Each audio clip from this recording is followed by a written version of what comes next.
These resources by the counties. Mr. Speaker, sir, it is unfortunate that even when we have had a policy of afforestation, the counties have not taken up this challenge in a robust manner to secure our future and the future of our generation, especially in light of the climate change, which has posed a lot of danger to the existence of our communities, existence of our livelihoods, and even our very own existence as human beings, Honorable Speaker.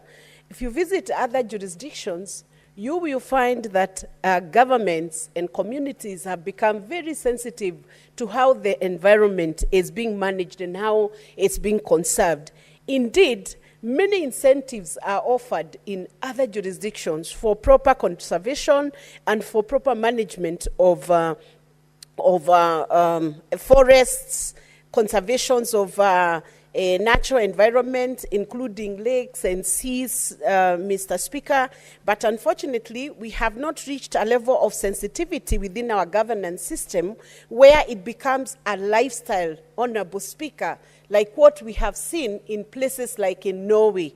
Honorable Speaker, if you visit, you have a chance to visit Norway or Sweden, you will be amazed by the number of forests that are in that area. You'll actually not know you have arrived at their capital city because the forest cover is very high, Honorable Speaker.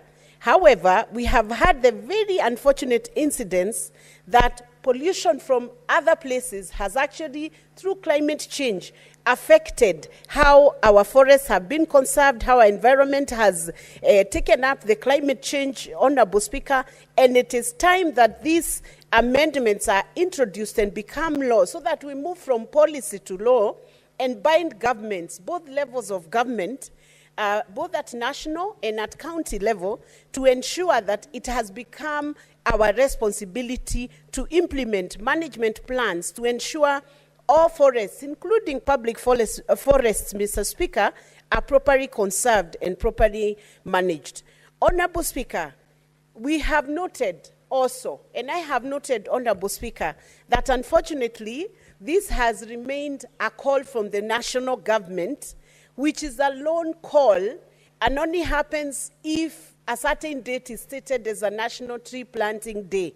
However, this legislation now must make it a grassroots lifestyle, Mr. Speaker, so that every corner of this nation can then enjoy a better forest cover.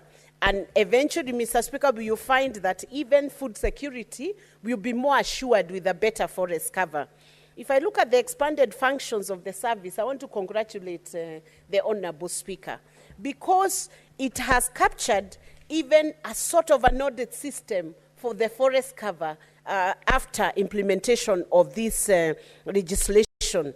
And I've also noted part of the purpose of this legislation is to go beyond governments and reach out to corporates to be part, and private sector and private entities, community-based organizations, to be part of this exercise of afforestation and reforestation, Mr. Speaker, so that it does not become the president himself calling for 10 billion tree cover.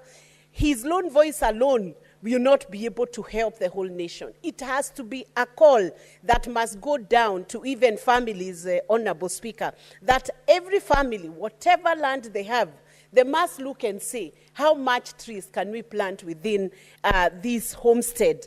And Honorable Speaker, when we're talking about the trees, it's not just the normal indigenous trees. It is even the fruit trees, which become useful to the families, useful to the community.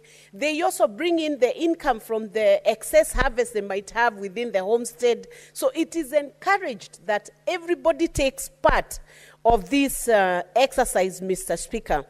And I want to say that finally we have a legislation that is encouraging even the KRA, our, should we say, our taxman now, to give incentives to corporates and private entities that participate within their community-based, within their CSR mandate.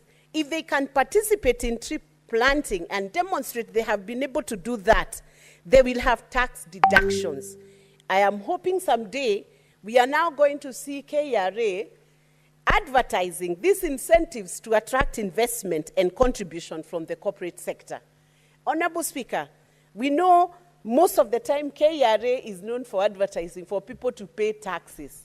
And as a result, when anybody sees a KRA coming on the screen, they even shake. Some would even switch off the TV fearing that KRA is knocking at their doors. For once, because I know they have needed to mend that image and make it a little better, I hope KRA will seize this opportunity to now advertise incentives and help us do this forest cover across the whole country. In fact, if they do a good job in this advertisement, you will be shocked to see that Safaricom will be the first online to go out to do tree planting. Kenya Airways, whom we have been discussing a lot about in this house, and we are happy to note now, they are posting profits. They are not posting losses after this house had made a very heated, animated debate on why KQ should not be allowed to continue existing. But it is good to see they have been turning around, and I hope they continue to improve their service. We will be seeing Kenya Airways being in the lead in ensuring that we have a forest cover. And corporates are going to account to the public on what they are doing, even in tree planting in different counties.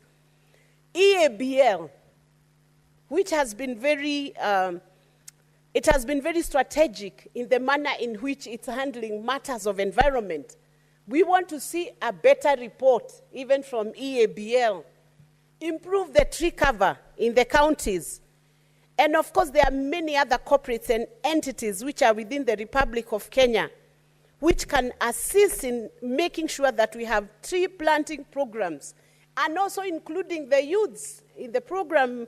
Honorable Speaker, can you imagine that entities may not even have, people may not even have enough seedlings to go planting out there, while working with county government, national government, private entities, the youths can be engaged to do the tree planting nurseries. What has stopped us from doing that? Why can't we now then, after this legislation is passed, use this legislation to ensure that our youths are engaged? And I want to request the Honorable Senator to ensure that in the crafting of this bill, you do an incorporation of how the youths who are energetic and whose energy can be used for tree planting nurseries, for grooming nurseries, to come on board and help us do the seedlings. And I want to also say, looking at the functions that have been assigned under Section 8 of this the Environmental Laws Amendment Bill 2024, when I look at those functions, and I look at the service being entrusted with ensuring that they implement management plans, in those plans, we want to see inclusion of the youths and the women. And why do I say this? Because I have noted certain groups of women have been trying to do the tree nurseries, Honorable Speaker.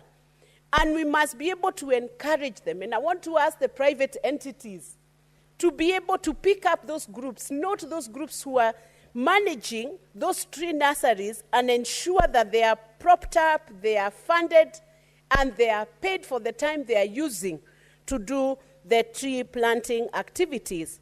And the service should be mandated together, working together with county governments, to ensure that the research is properly done for all the counties, so that the species of trees which are not suitable for certain counties must not be allowed to grow in certain counties or must not be planted, so that it's not a blind exercise. It is an exercise that is informed by research and is informed by best species being sent to the accurate counties, to avoid a situation where we have the blue gum. It is called, in Kikuyu, it's called ni kama inakunywa maji. It sucks water from the soil. We should not have that blue gum within the areas where it is just accumulating and taking water away from the environment. But in its place, we should have the scientific researchers tell the counties what kind of trees are suitable to which counties.